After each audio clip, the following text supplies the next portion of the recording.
G'day, guys, and welcome back to Smashy's Supercoach podcast. In this episode, I'll be covering the fullback position, starting off with James Tedesco. In 2024, was the number one player in all of Supercoach for 2024, averaging 94 points per game. So coming into this year, he's coming in at 920k, the most expensive player in all of Supercoach. Taking out the one HIA game that he had during the year, he actually takes his average up to 98.2 points per game. And in between rounds 15 and 27, he averaged 105.1. Yeah, one of the best years that he's had in a while. After having a few years where his average was gradually going down year on year, and people were questioning whether he was still going to be any good Supercoach wise, and then came out in 2024 and just blew everyone away. Whether he's able to keep that up this year, no one really knows, because it seems really unlikely. Looking at who they lost since last year, like Luke Keary's gone. He retired, then he signed for Catalans in the Super League. Jared Wirra-Hargraves went to the Super League. Joey Manu went to Japanese rugby. Joseph Suoliti signed with Australian rugby. They lost all those guys, and then also Brandon Smith and Sam Walker both did their ACLs in round 26. So they're both out as well until at least probably 3/4 of the way through the season, probably. So whether or not they're going to go anywhere near as good as last year, is yet to be seen. Like, most people are probably predicting them to drop from their top four side. They'll probably drop to in the bottom half of the eight, possibly. But yeah,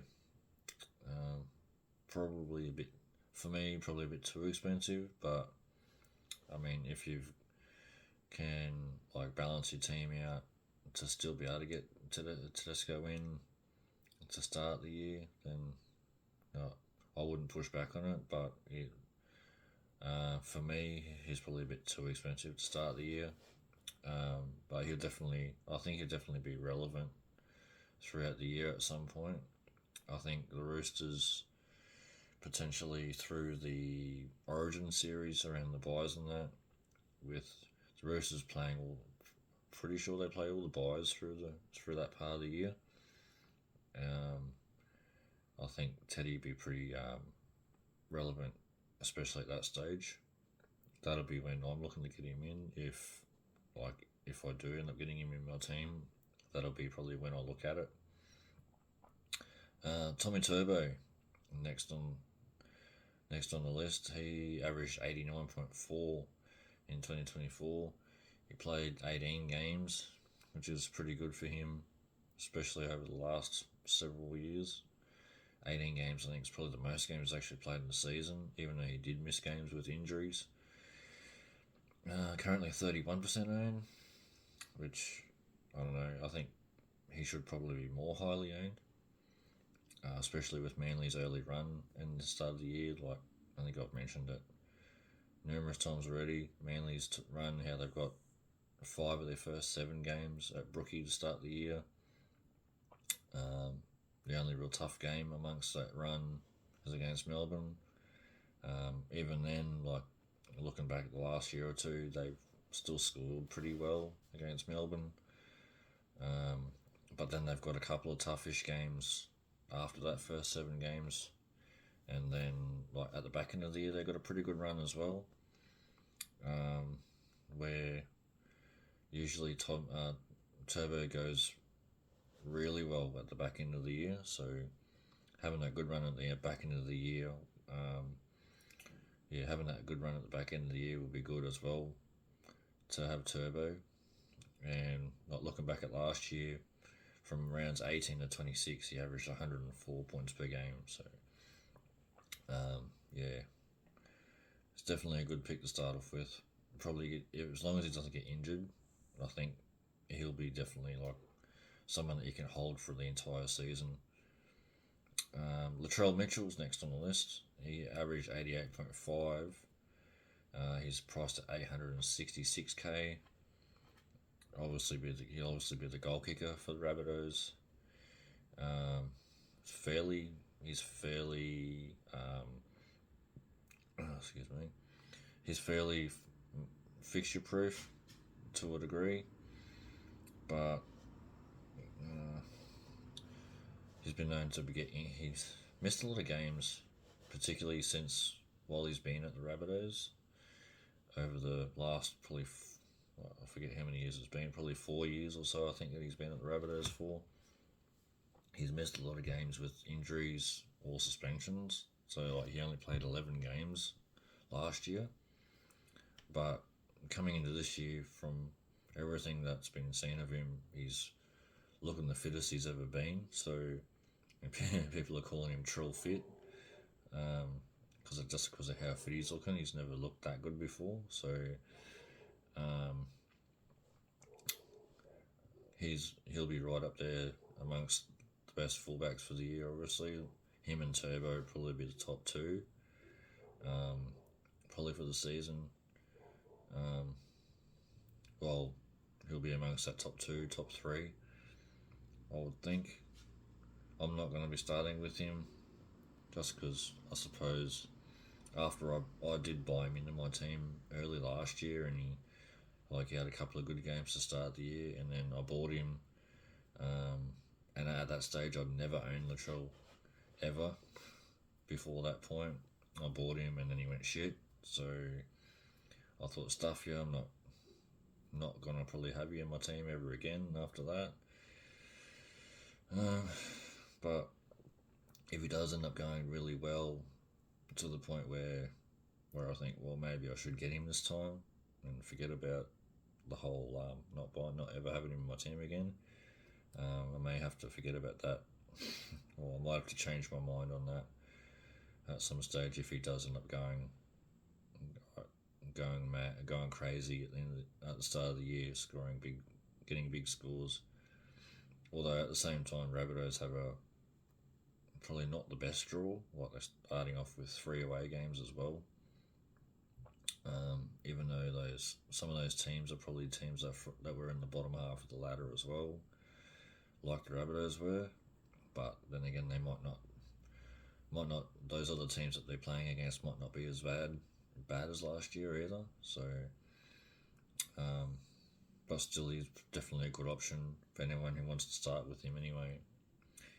The next person on the list is Dylan Edwards. He averaged 85.7, which puts him at 839k to start the year.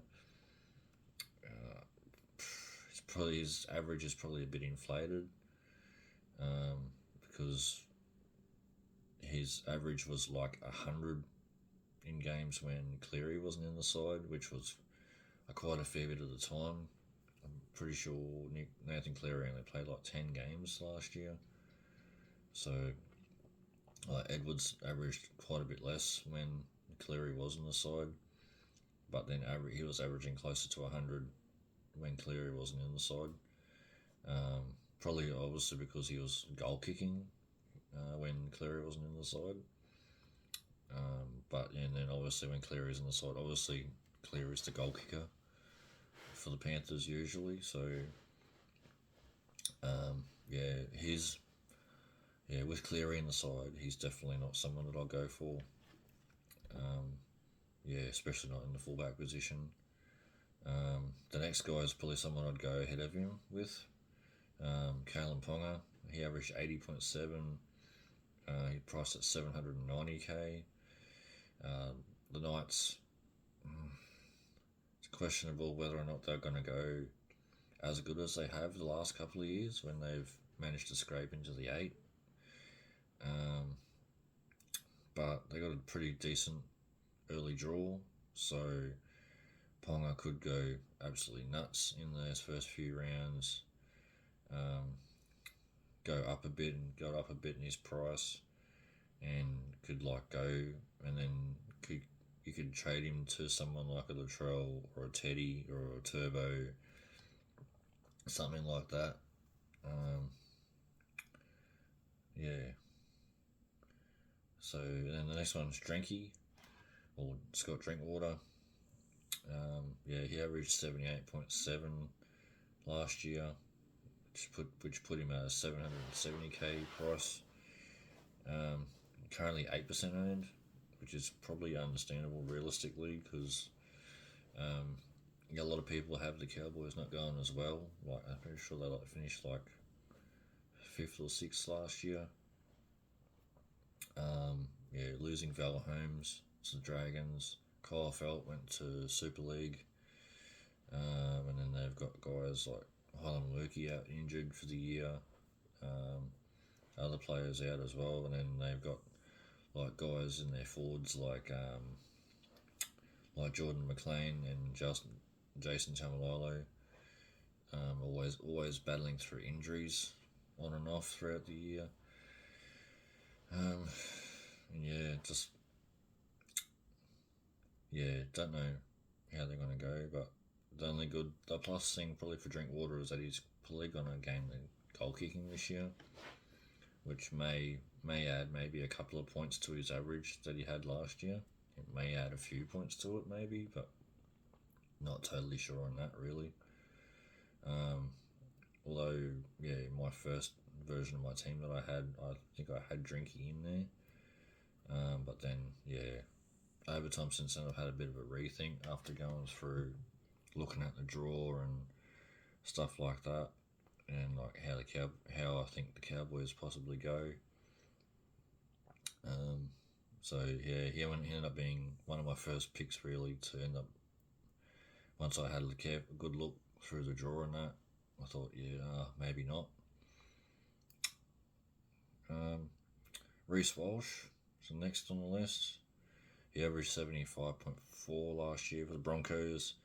Currently 9% owned. He's 738k. In 2023, he only averaged, like in the year when the Broncos went on to make the grand final, Reece Walsh averaged only like 4 points a game more than what he did last year when they finished 12th.